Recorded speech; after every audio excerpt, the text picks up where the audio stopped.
Schenectady. Oh, you wanna battle Zep, son? I'm glad as heck. Hit you with the boom pow like I'm Adam West. What's up, guys? Welcome back to We Are Venom. My name is Ed, and today I want to talk about a book I bought as a kid, and really great story. I heard on some podcast that back in the day people used to buy books to read them, and that today we buy them mostly for investment purposes. And I sadly tend to agree, and I think part of that is because back in the day we got such awesome stories. The book I'm going to talk about is one of these books. Now, it's not a major key, but there are several minor things that happen here that make this book a really awesome book, in my opinion. And the book that I'm talking about is Amazing Spider-Man, number 258. All right, so there's Peter Parker. That's actually a part of the book where he's having nightmares, where both of the costumes are fighting over his teenage self. So this book starts out that Mary Jane actually reveals to Spider-Man that she's known for years that he's Spider-Man, right? And so Peter Parker is like, all upset, worried, and then all of a sudden, Black Cat comes crashing through his window. And so now Mary Jane definitely knows. There's no way he can deny it now. And Black Cat knows Peter Parker, Spider-Man. And as this is happening, Mary Jane just storms out. Peter's trying to, keep her from leaving. Black Cat's deciding to let her go. She doesn't belong here. So you can tell who's who's the boss in that situation, I guess, because then Peter Parker's upset. He starts getting into it with the Black Cat, and then she's like, "Listen, I don't need your crap." And as she leaves, Peter Parker with his regular clothes on, symbiote acting as his regular clothes, he's like, "Stop!" And webbing shoots out and actually stops her from leaving. And she took it as, oh my God, he really does care about me. They, she embraces him. They have a hug, and Peter's more like mind blown over the fact that he could shoot webs without being in his costume. That he could shoot webs out of this, the human clothes. So, he, after all this, he's tired. He falls asleep. He has this nightmare where these two costumes are fighting over him, and when he wakes up, he's like he wants to know more about this costume. So he brings it over to Reed Richards to have it examined. And as he's going there, like, the security cameras pick up Spider-Man on the way, and it's the first time Spider-Man actually encounters Hubert, a little robot. Hubert stands for Ultronic Brain Employing Randomized Tracings. His first appearance is Fantastic Four 238, and it's their first time that they encountered each other, right? Like I said, minor thing. The Mary Jane revealing that she knows Spider-Man is a minor thing, So he brings it to Reed Richards to examine his symbiote. So as Reed Richards is doing the testing, he determines that this thing is not some type of alien technology. It's a living thing, and that it wants to bond to Peter Parker permanently. So as he tells Peter this, Peter tries to command it to come off, and it actually starts tightening up on him, like it doesn't want to leave Peter's body.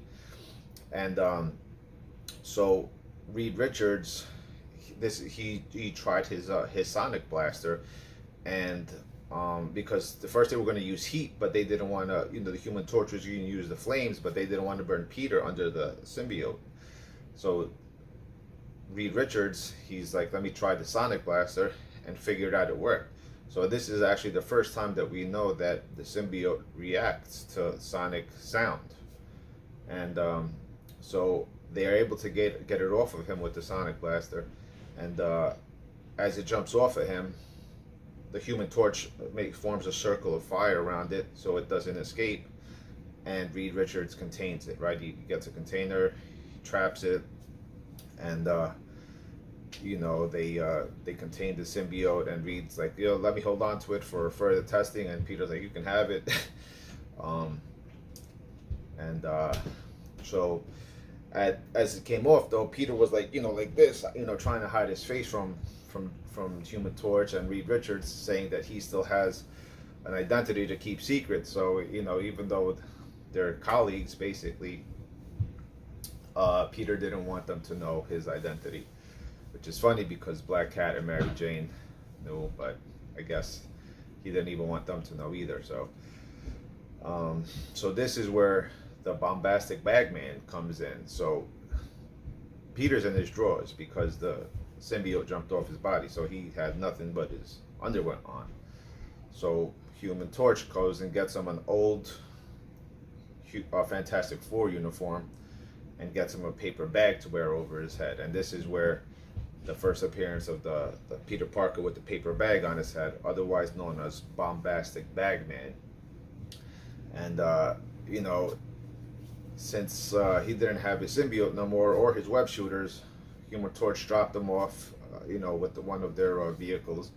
And as Peter Parker was getting dropped off, he seen a liquor store robbery in progress. So he actually stopped the robbery in this Fantastic Four uniform with the paper bag on his head. And, you know, reporters asking him who he was, blah, blah, blah. And he's like, oh my God, he's embarrassed. And, you know, he got all this going on.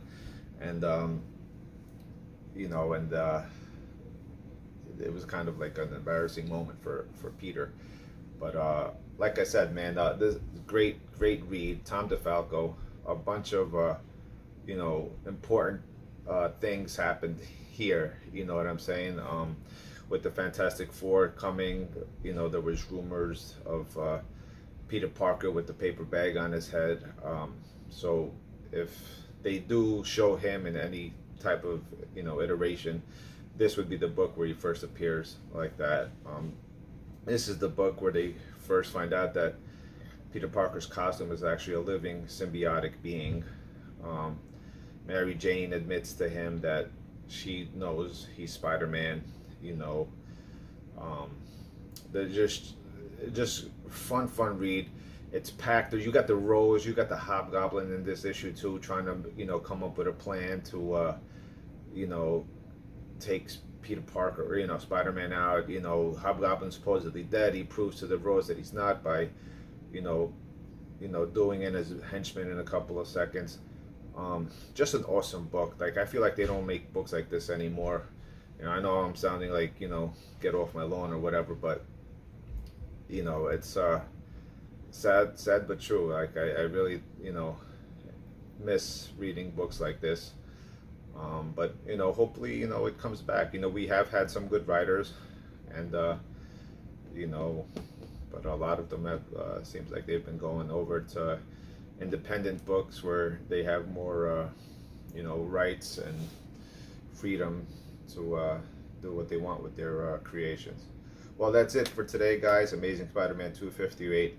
Great book. Read it. If you can't get a copy, they're still cheap. I think because of all the things happening here, I think it's undervalued. And also, it's just a great read. If you can't get, you could read it online also, you know, but I definitely recommend this book. Like I said, I had it as a kid, and I've enjoyed it for many years. All right, guys, take care, and I'll see you on the next one.